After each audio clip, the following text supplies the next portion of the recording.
let's say Deshaun Watson's suspended today. Mm-hmm. Let's say it's 8 games. Yep. Then what happens from the NFL's side of things and the commissioner's side of things? I think my guess would be they wouldn't fight it. And I know that sounds crazy because they've been they've very forcefully gotten word out there, right? And the reason the settlement talks fell apart is because they were insistent on a year.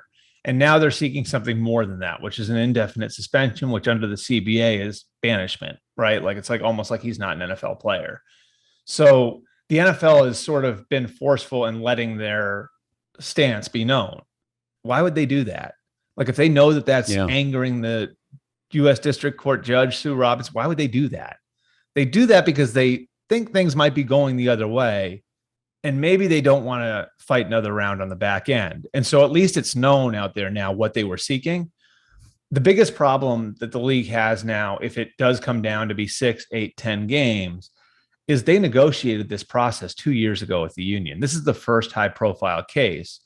And what are you saying if in the first high-profile case, you're completely undermining the process that you just put in place, especially when that process was driven by a lot of owners? Like, Dan, you remember how angry Jerry Jones was over the Zeke Elliott thing, right? Like he was really, and the whole premise of Jerry's argument and a lot of other owners' arguments at that point was, why are we in the business? Why are we trying to be the FBI here? How about we just let law enforcement take its course? And how about we let others lead us through the process? And if we have to outsource this, maybe we should outsource some of this, but we keep stepping on rakes when it comes to these things, whether it's Josh Brown, Ray Rice, Greg Hardy, Adrian Peterson. They've messed it up so many times. The whole idea of negotiating that thing 2 years ago was take it out of our hands so nobody can point the finger at us anymore.